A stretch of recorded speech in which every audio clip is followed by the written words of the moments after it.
ইন্নাল হামদুলিল্লাহ ওয়াসসালাতু ওয়াসসালামু আলা মান লা নাবিয়্যা বা'দাহ আম্মা বা'দ। প্রিয় শ্রোতা মণ্ডলী, সকলকে জানাই সালাম। আসসালামু আলাইকুম ওয়া রাহমাতুল্লাহি ওয়া বারাকাতুহু। আজ আমি আলোচনা করব হাঁচির শরঈ ও ডাক্তারি বিধান কি ও এর সূচনা কবে থেকে হয়েছিল। ডাক্তারি মতে আমাদের শরীরের প্রতিরক্ষা ব্যবস্থার একটি অংশ হলো হাঁচি। যখন কোনো ব্যাকটেরিয়া ও কোনো সংক্রমণ ক্ষতিকারক জীবাণু আমাদের শরীরের ভিতরে প্রবেশ করার চেষ্টা করে, তখন ঘন্টায় 160 কিলোমিটার বেগে হাঁচি এসে এগুলো শরীর থেকে বের করে দেয়। এভাবেই আমাদের শরীর থেকে মারাত্মক সংক্রমণ ও জীবাণুগুলিকে দূর করে ফেলে দেয় হাঁচি। সেজন্য হাঁচি এলে এর কিছু নিয়ম কানুন রয়েছে, সেগুলো আমাদের জানা এবং পালন করা দরকার। হাঁচির কারণে যেহেতু আমরা অনেক ধরনের সংক্রমণ ও জীবাণু থেকে রক্ষা পাই, সেজন্য আমাদের আল্লাহ তাআলার শুকরিয়া স্বরূপ আমাদের আলহামদুলিল্লাহ বলা দরকার। সেজন্যই হাদিস পাকে এর আদেশও দেওয়া হয়েছে। আন আবি হুরায়রা রাদিয়াল্লাহু তাআলা عن النبي صلى الله عليه وسلم إذا عطس فليقل الحمد لله فإذا قال له فليقل له أخوه أو صاحبه يرحمك الله فإذا قال له يرحمك الله فليقل يهديك الله ويصلح بالك। হযরত আবু হুরায়রা রাদিয়াল্লাহু তাআলা আনহু থেকে বর্ণিত, তিনি বলেন, রাসূল করিম সাল্লাল্লাহু আলাইহি ওয়াসাল্লাম বলেছেন, যখন তোমাদের কারো হাঁচি আসবে সে যেন বলে আলহামদুলিল্লাহ। সে যদি বলে আলহামদুলিল্লাহ, তাহলে তার সাথে সঙ্গী ও সাথী যারা আছে তারা যেন বলে ইয়ারহামুকাল্লাহ। সে যদি ইয়ারহামুকাল্লাহ বলে তার শুকরিয়া আদায় করে, তাহলে হাঁচি দাতা যেন এর উত্তরে বলে ইয়াহদিকাল্লাহ ওয়া ইউসলিহু বালাক।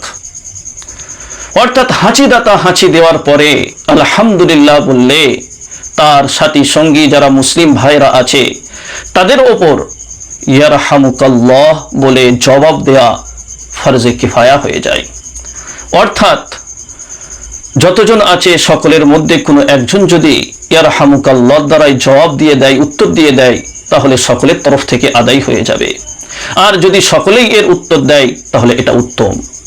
আর ইয়ারহামুকাল্লাহ দ্বারাই জবাব দেওয়া থেকে বিরত থাকলে তাহলে সেই ব্যক্তি গুনাহগার হবে। যদি উত্তর দিতে দেরিও করে তাহলেও গুনাহগার হবে। সেই জন্যই যখন হাঁচি দাতা হাঁচি দিয়ে আলহামদুলিল্লাহ বলবে, তখন তার সাথী সঙ্গীরা যেন তার উত্তর ইয়ারহামুকাল্লাহ দিয়ে দেয়। আর হাঁচি দাতা যদি হাঁচি দিয়ে আলহামদুলিল্লাহ না বলে, তাহলে তার উত্তর দেওয়াও জরুরি নয়। হাঁচি দাতা যদি বারবার হাঁচি দেয় আর আলহামদুলিল্লাহ বলে, তাহলে 3 বার পর্যন্ত তার উত্তর দেওয়া জরুরি। তার বেশি উত্তর দেওয়া যাবে কিন্তু জরুরি নয়। হাঁচির আদব হলো, হাঁচি দাতা যখন হাঁচি দেবে তখন তার মুখে হাত বা রুমাল দিয়ে যথাসাধ্য তার আওয়াজকে কমানোর বা বন্ধ করার চেষ্টা করবে। কেননা রাসূল করিম সাল্লাল্লাহু আলাইহি ওয়াসাল্লাম যখন হাঁচি দিতেন মুখে হাত বা রুমাল দিয়ে তার আওয়াজকে কমানোর বা বন্ধ করার চেষ্টা করতেন। আরেকটি প্রশ্ন হলো, কোনো মহিলা যদি হাঁচি দিয়ে আলহামদুলিল্লাহ বলে, তাহলে তার উত্তর কোনো পুরুষ দিতে পারবে কি? এ বিষয়ে আমি বলবো, মহিলাটি যদি মাহরাম হয় তাহলে তার উত্তর দেওয়া যাবে।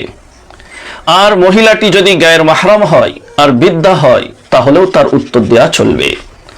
কিন্তু যদি মহিলাটি গায়ের মাহরাম হওয়ার সাথে সাথে যুবতী হয়, তাহলে তার উত্তর উচ্চ স্বরে দেওয়া চলবে না, তার উত্তর মনে মনে দিতে হবে।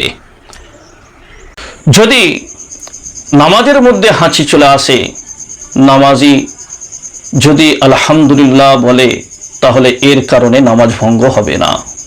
কিন্তু কোনো ব্যক্তি যদি হাঁচি দেওয়ার পরে আলহামদুলিল্লাহ বলে, কোনো নামাজি ব্যক্তি যদি নামাজরত অবস্থায় ইয়ারহামুকাল্লাহ দ্বারাই এর উত্তর দিয়ে থাকে, তাহলে তার নামাজ ভঙ্গ হয়ে যাবে।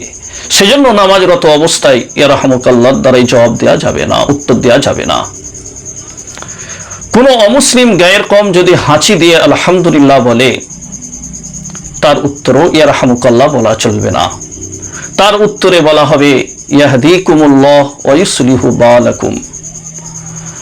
আর এই হাঁচির সূচনা হয়েছিল আমাদের আদি পিতা হযরতে আদম আলাইহিস সালাম থেকে।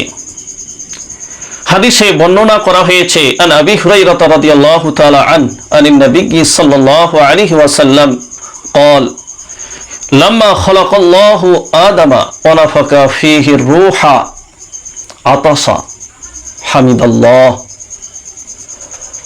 فحمد بإذنه فقال له ربه رحمك الله।